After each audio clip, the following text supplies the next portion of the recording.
आगे बढ़ के अपना हक अपने हाथ से वसूल करो। अम्मा, तुम तो दुल्हन बनके बहुत खूबसूरत लगी होगी ना। अब वक्त आ गया है कि मैं इसे तुम्हारे हवाले कर दूं।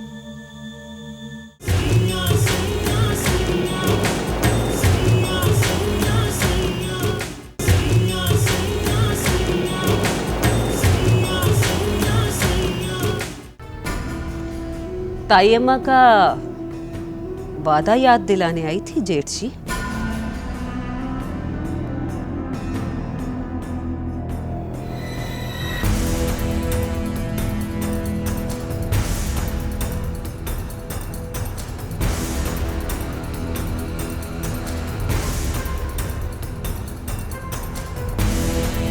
बादशाही की खैर बड़े सरकार। बादशाही की खैर बड़ी सरकार। बादशाही की खैर बड़ी सरकार।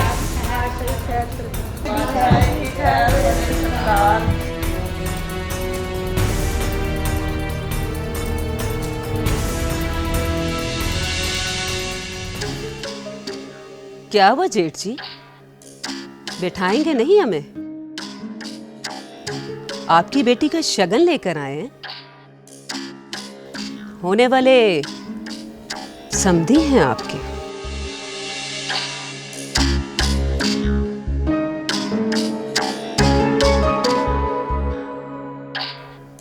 वो भी आपकी मां के बनाए हुए समधी।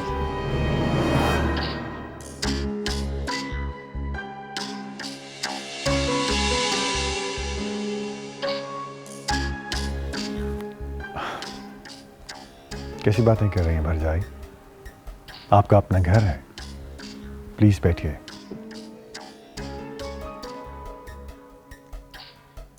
आपकी बेगम नजर नहीं आ रही? आप बैठिए ना प्लीज, वो आ रही हैं। अच्छा, हमारी बेटी से तो कहें, कम से कम अपनी होने वाली सास से ही मिल ले। ये तो आपके पीछे ही जा छुपी। बच्ची है अभी, ऐसी गुफ्तगू कभी सुनी नहीं है इसने, वो भी एक जवान लड़के के सामने। आप प्लीज बैठिए। काली जी सरकार। बीबी से कहिए मेहमान आए हैं। जो हुक्म सरकार।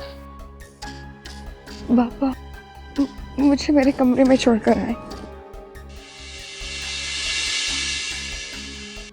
सही बात है बेटा, खाला से मिल लो फिर चली जाना।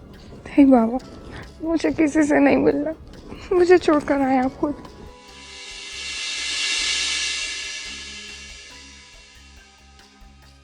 अच्छा, और जाइए आप बैठिए, मैं 2 मिनट में आता हूँ। हाँ बेटा।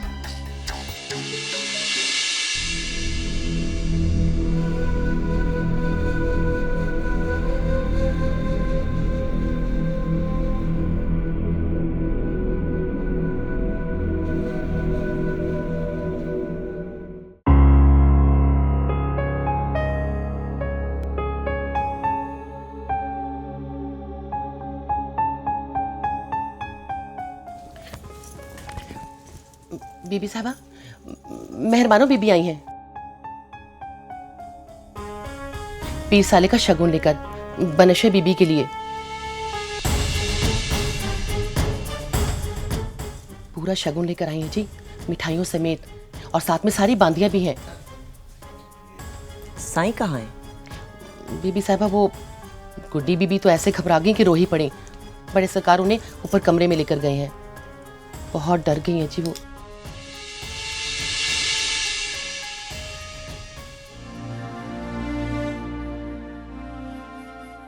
कितनी बुरी बात है, इतनी बदअखलाकी। क्या सोच रही होंगी तुम्हारी खाला अम्मी? बाबा ने ये तरबियत की है अपनी बेटी की। बैठो।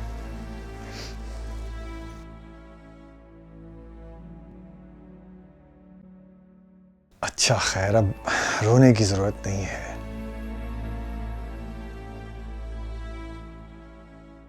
ऐसा मौका हर लड़की की जिंदगी में आता है।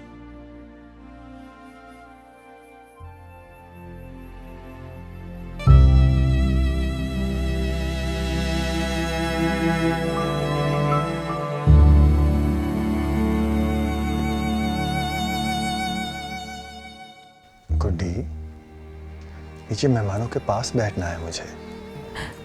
नहीं, मैं दूसरी बात के लिए ना कह रही हूँ।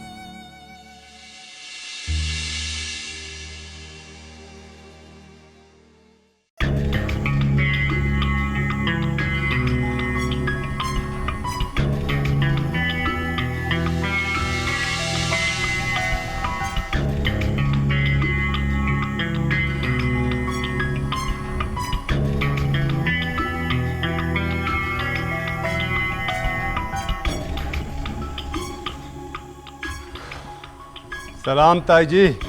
वालेकुम सलाम। कैसे हो पीर साले? आपकी दुआ है।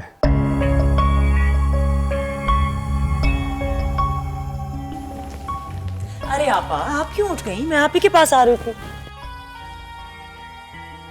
मैं तुम्हारे लिए नहीं, तुम्हारे पीछे खड़े अपने जेठजी की इज्जत में खड़ी हूँ। बहनोई हैं आपके, और वो भी छोटे। गांव का बादशाह भी तो है। मेरे कानों में तो अब तक नारे गूंज रहे हैं गांव वालों के। सबकी इज्जत के हकदार हैं।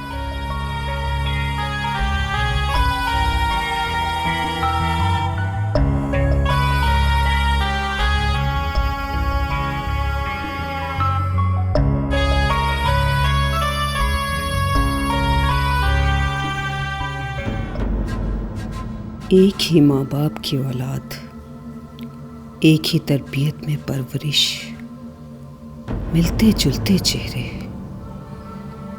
फिर भी मुझे रिजेक्ट करके बख्त सुभान ने इससे शादी कर ली। ऐसी क्या कमी थी मुझ में, या किसी चीज की ज्यादती है शहरबानों में?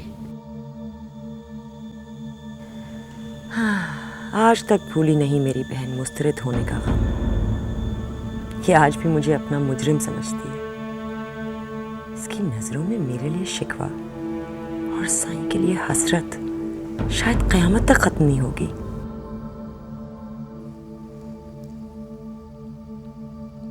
बड़ी आस लेकर आई हूं आपके पास।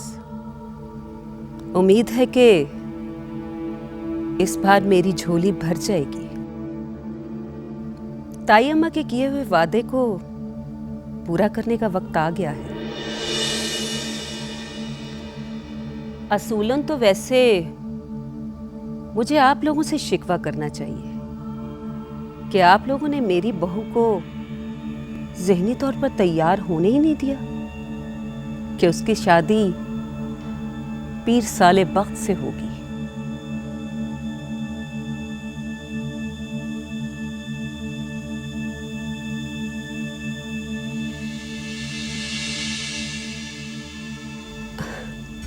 खैर छोड़े, फिर जेठ जी कब लाएं बारात हम?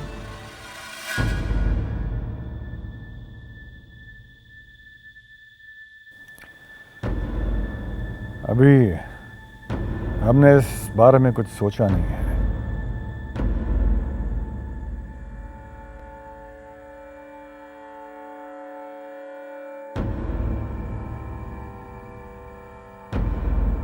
ताई अम्मा के फैसले के बाद तो बनफ्शे के बड़े होने का इंतजार किया जा सकता था। सोचने की गुंजाइश ही कहाँ रहती थी जेठ जी? वो तो ठीक है, लेकिन गुड्डी अभी छोटी है। वैसे भी उसका रिजल्ट आने वाला है। उसके बाद मुझे उसे मज़ीद पढ़ने के लिए यूनिवर्सिटी भेजना है। फिलहाल हमारा कोई इरादा नहीं है। हमने अपनी बेटी को भी यूनिवर्सिटी में पढ़ाया है, बहू को भी पढ़ा लेंगे जेठ जी। फिर भी अभी हमारा कोई इरादा नहीं है।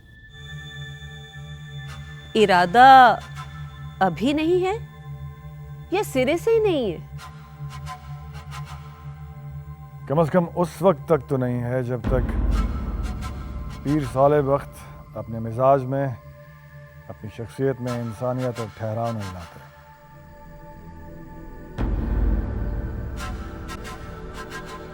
हम तो किसी भी शर्त के बगैर आपकी तरबियत पाने वाले पीर एहराम का इंतजार कर रहे हैं।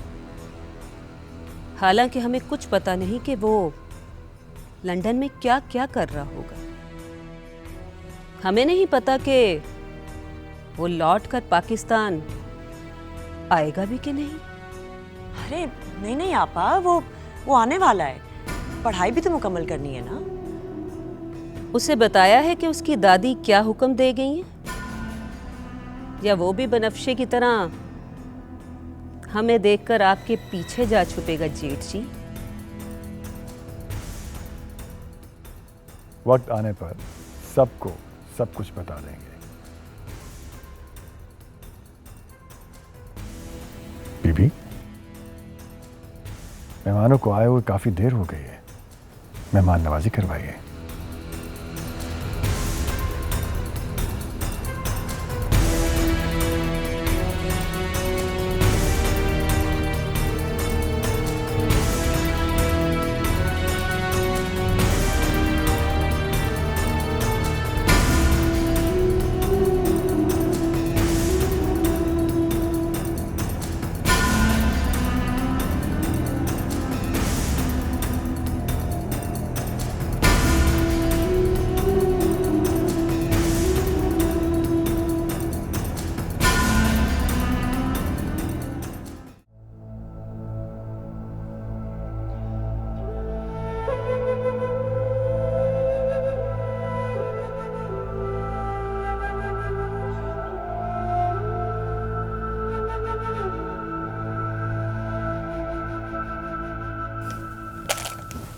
पीर साले की शख्सियत ही नहीं, फितरत ही बुरी है, कभी नहीं बदलेगी।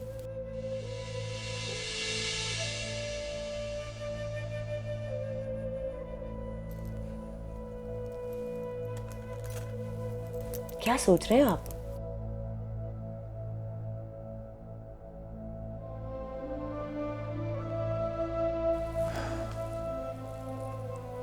मैं सोच रहा हूं कि क्या मेरे माँ बाप की ख्वाहिशें, उनकी दी हुई कस्में एक एक करके मेरी सारी खुशियां ले लेंगी?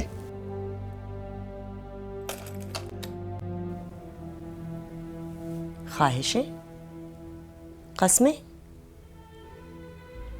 एक ही ख्वाहिश की थी चची अम्मा ने आपसे, वो भी गुजारिश थी। आपने हाथ थाम के हाँ कह दी, वरना मैंने तो चची अम्मा को हमेशा आपके सामने ममनून ममनून सा, मशकूर सा देखा। हम पूछते रहते थे कि आपसे इतना खास प्यार क्यों, तो कहती थी बख्श सुभान ने हमारी झोली भर दी फर्मा बरदारी से।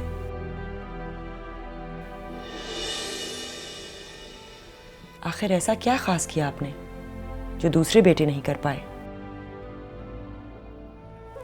बीवी, जैसे एक कमजोर शागिर्द किसी एक पेपर में पास होने के लिए इतनी मेहनत करे कि वो बाकी पेपर्स में फेल हो जाए, बिल्कुल वैसे ही मैं भी अच्छा बेटा बनने के इम्तिहान में तो पास हो गया, लेकिन बाकी रिश्तों में फेल।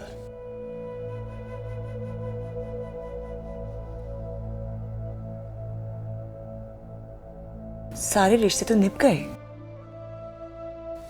ऐसा कौन सा रिश्ता है जो आज भी भूखे पेट सो रहा है,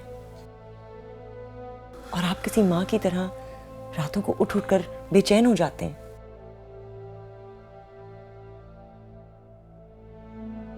कुछ नहीं, वो मैं बनफ्शे की वजह से कुछ घबरा गया था।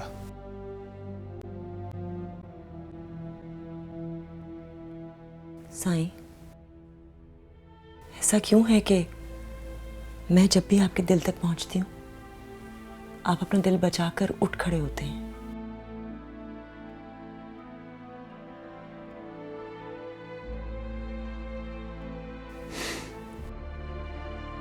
आपके साथ शादी करके मेरे पास ऐसी कोई चीज नहीं बची बीबी। खोया कहीं और है। मेरे पास तो नहीं है।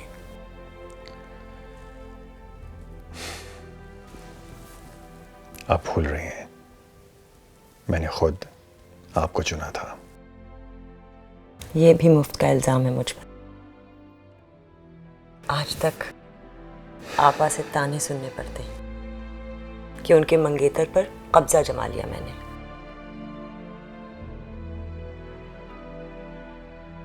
ये आप दोनों बहनों का आपस का मामला है। खैर, रात गहरी हो गई है, आप सो जाएं। मेरा मग़फ़िरत मांगने का वक्त शुरू हो गया है।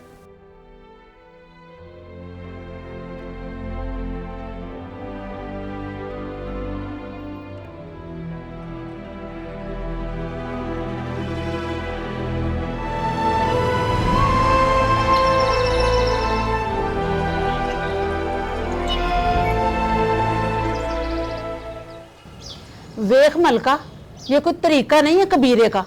जिस घर में जवान लड़की हो उस घर में रिश्ते भी आते हैं। और लड़की अगर खूबसूरत हुई ना तो लड़के पीछे भी आते हैं। लो, अब उसने तुझसे लड़की लेनी होती तो घर की बात थी, तू कर ना देती उसका ब्याह, या कम से कम मंगनी ही। लो, अब याकूब ने ऐसा भी क्या गलत कह दिया। अजीब लड़का है, ना उसका कहीं ब्याह होने देता लड़की का और ना खुद उससे ब्याह करता है।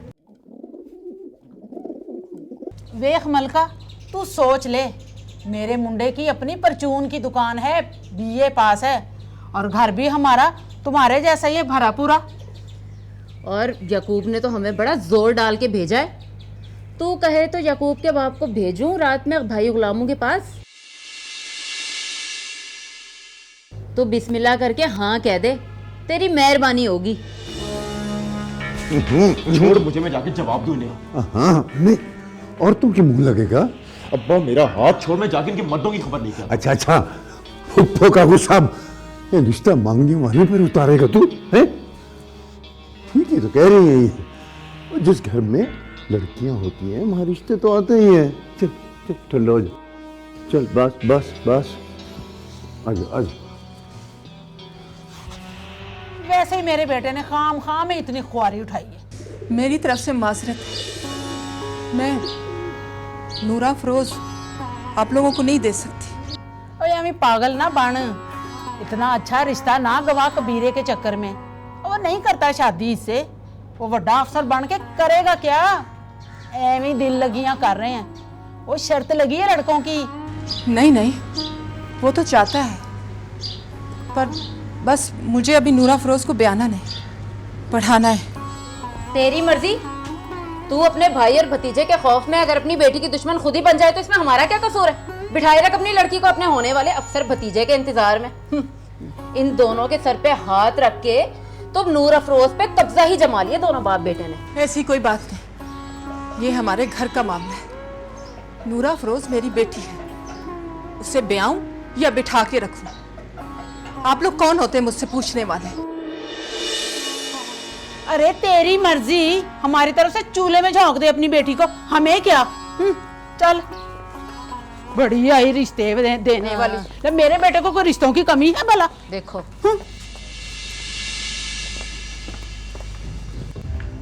कर दिया ना 2 टके का पूरे मोहल्ले के सामने। क्या कमी है मुझे? क्यों नहीं कर देती मेरी मंगनी इसके साथ?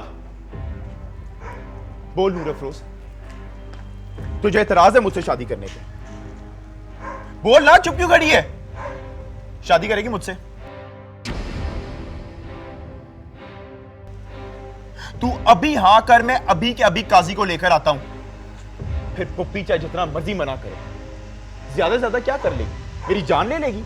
ले ले, बोल बोल ना। जो अम्मा की मर्जी। तो ठीक है फिर पुप्पी, या तो कल तू मेरी इसके साथ मंगनी की मिठाई बांट रही होगी या फिर मेरे कुल के चने। देख क्या रही है पुप्पी?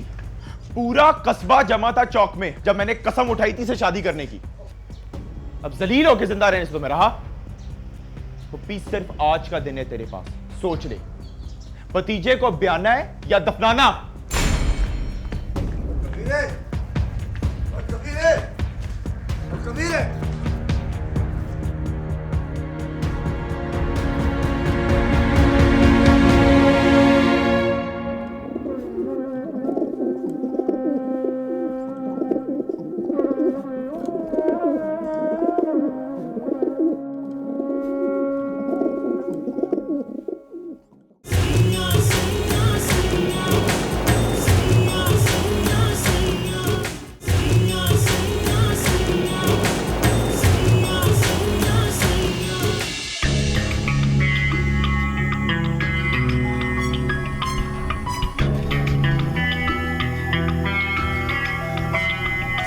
ਵੱਡੇ ਸਰਕਾਰ ਦੀ ਬਾਦਸ਼ਾਹੀ ਦੀ ਖੈਰ ਹੋਵੇ। ਵੱਡੇ ਸਰਕਾਰ ਦੀ ਬਾਦਸ਼ਾਹੀ ਦੀ ਖੈਰ ਹੋਵੇ।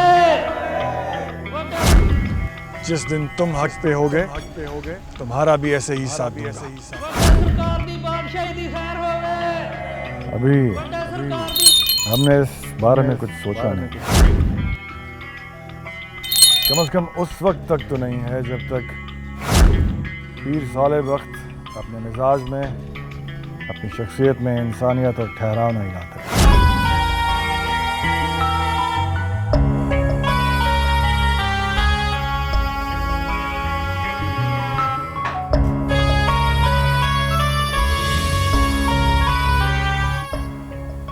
तो फिर क्या कहा ताया सरकार ने?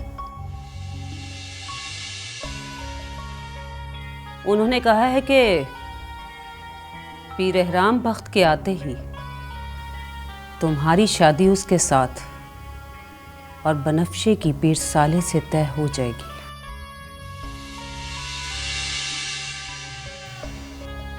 इसलिए तुम अपनी पढ़ाई पूरी करो और शादी की तैयारी करो।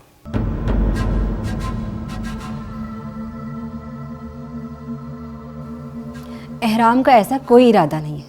इरादा करने में देर कितनी लगती है? नहीं है तो हो जाएगा। आपके लिए ताया सरकार मान गए? क्यों? मुझ में क्या बुराई है?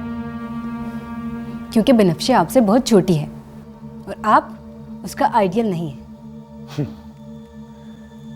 मसला ये नहीं कि मैं उसका आइडियल हूं या नहीं, मसला ये था कि वो मेरी आइडियल है या नहीं, और वो मेरी आइडियल है।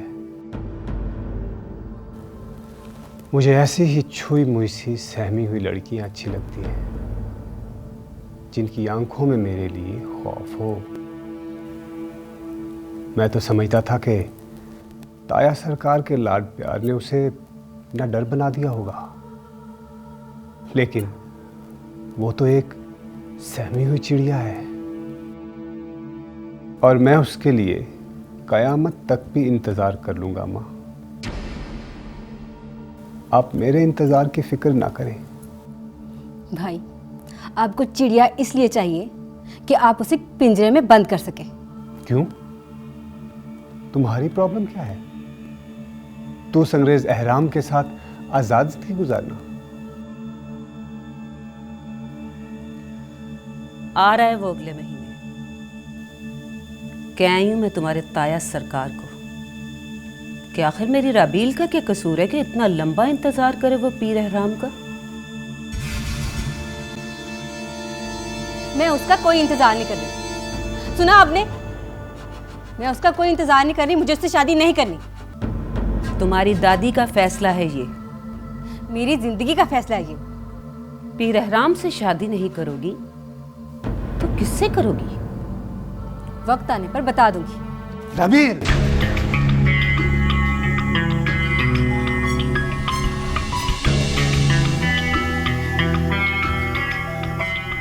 एक बात कान खोल कर सुन लो।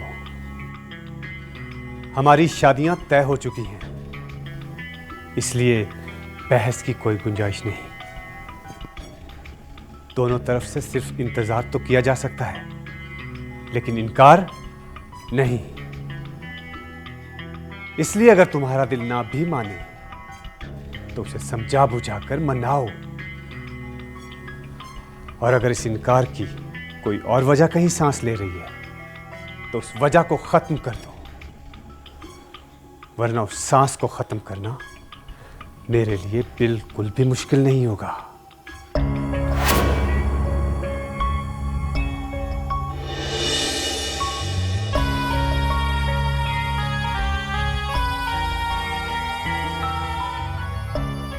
राबेल को इस शादी के लिए आमादा हो जाना चाहिए।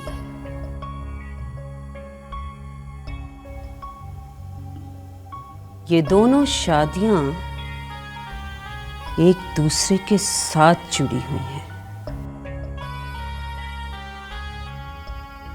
अगर राबेल की शादी पीरहराम बख्त से हो जाती है तो बनफ्शे की शादी के इनकार का सवाल ही पैदा नहीं होता। और तुम्हारे ताया के मुंह से हां करवाने का एक ही गुर है, यतीम भतीजी के इंतजार के नाम पर उसे ब्लैकमेल किया जाए, क्योंकि वो भतीजे को तो ना कह सकता है लेकिन अपनी यतीम भतीजी के साथ ज्यादती नहीं कर सकता। और ये तुम भी जानते हो और मैं भी कि राबेल भी बनफ्शे जितनी ही लाडली है उनकी। लेकिन इस इनकार की वजह क्या है? वजह चाहे जो भी है पीर साले, मुझे तुम्हारे ताया के मुंह से हाँ सुननी है। मैं उस दिन के इंतजार में हूं जब तुम अपने ताया के दामाद बनकर इस पूरे गांव के वारिस बनोगे और पूरा गांव तुम्हारी बादशाही खैर के नारे लगाएगा। और उनका दायां हाथ अहराम भी मेरा ही दामाद होगा। और वो दोनों मियां बीवी हमारे घर के रहमो करम पर होंगे।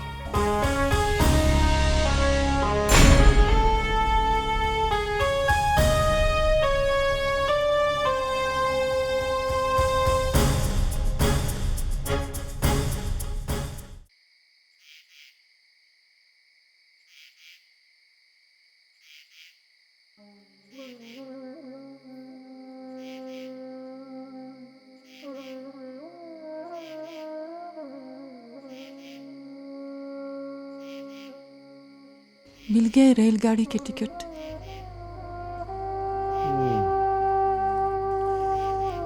कबीर आएगा तो क्या कहूं उसे? कहना, तू जिद ना करता तो तेरी फूफी फिर से फांसी घाट ना जाती।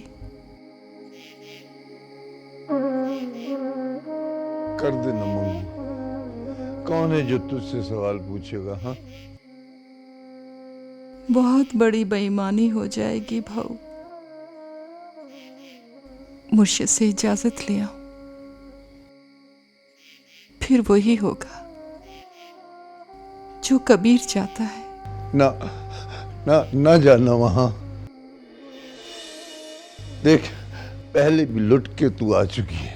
अब ये बच्ची कुची पूंजी लेकर जाएगी तो नए आंसू नए रोग ही लेकर आएगी ना। कर देते हैं ना मंगनी। मुर्शिद की दुआ के बाद एक बार झोली में हाँ मिल जाए फिर चली आऊंगी। अच्छा, तू दुआ लेके आ जा, इसे तो यहाँ रहने दे।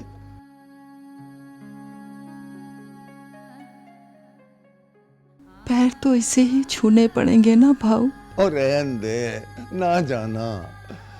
मुर्शिद की दुआ के बगैर आधी जिंदगी तो गुजर गई है, आधी भी गुजर ही जाएगी। याद कर, देख इसे, तू भी इसी उम्र में गई थी दुआ लेने के लिए दरगाह पर। है? तो क्या हुआ था? झोली में बद्दुआई भरकर आ गई थी ना। ना ले जा इसे।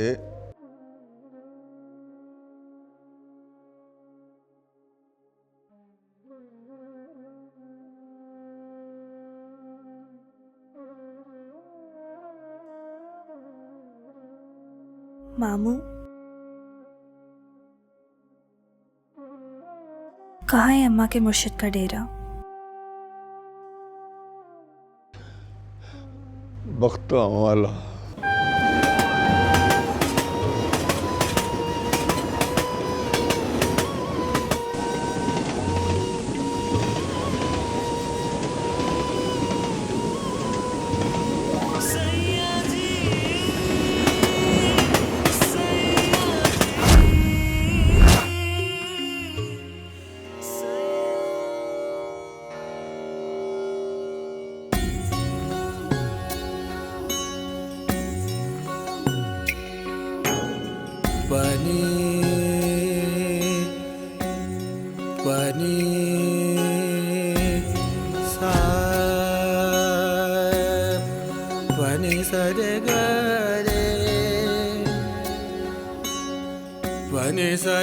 सरे पा मा ग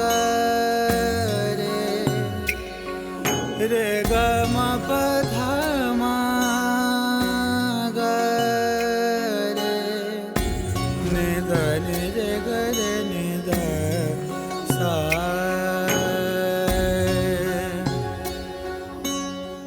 प नि द रे ग स रे पा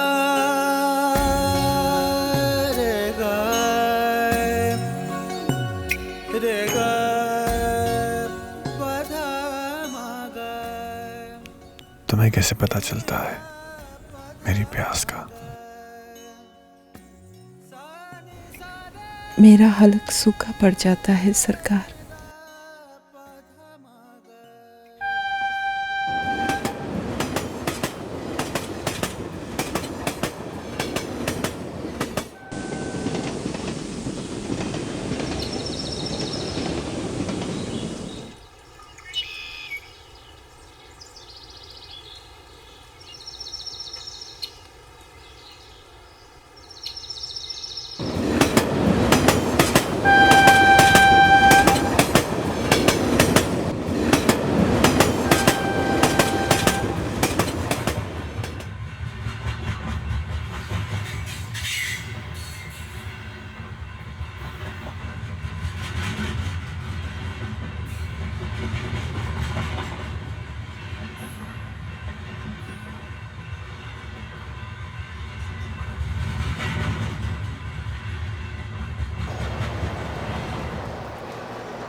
चलो भाई चलो, बख्ता वाला में जाए तो ट्रेन नहीं रुकती।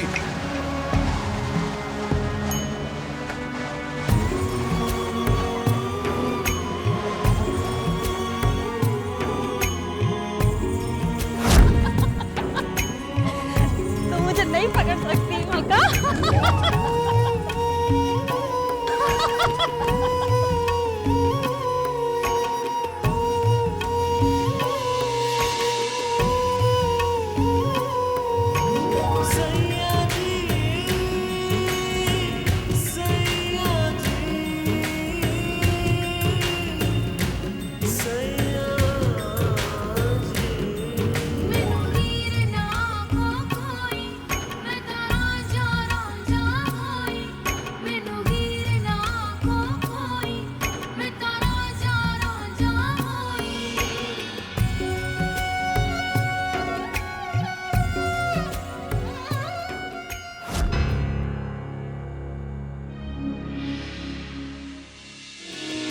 आँखों में यादों की, आँखों में यादों की बारात लेकर तेरी कनीज तेरे दर पे है आई। माफी छोटे सरकार, माफी, खता हो गई।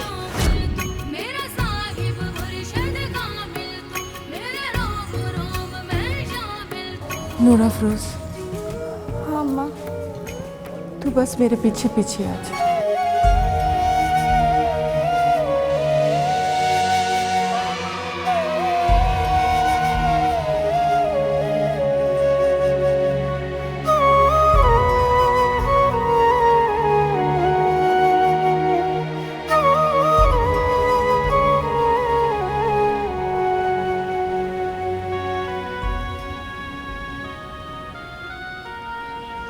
कहाँ जाना है? अम्मा कहाँ जाने? हाँ कहाँ जाने? टाँकी वाला पूछ रहा है। दरगाह बड़े बख्ता वाला।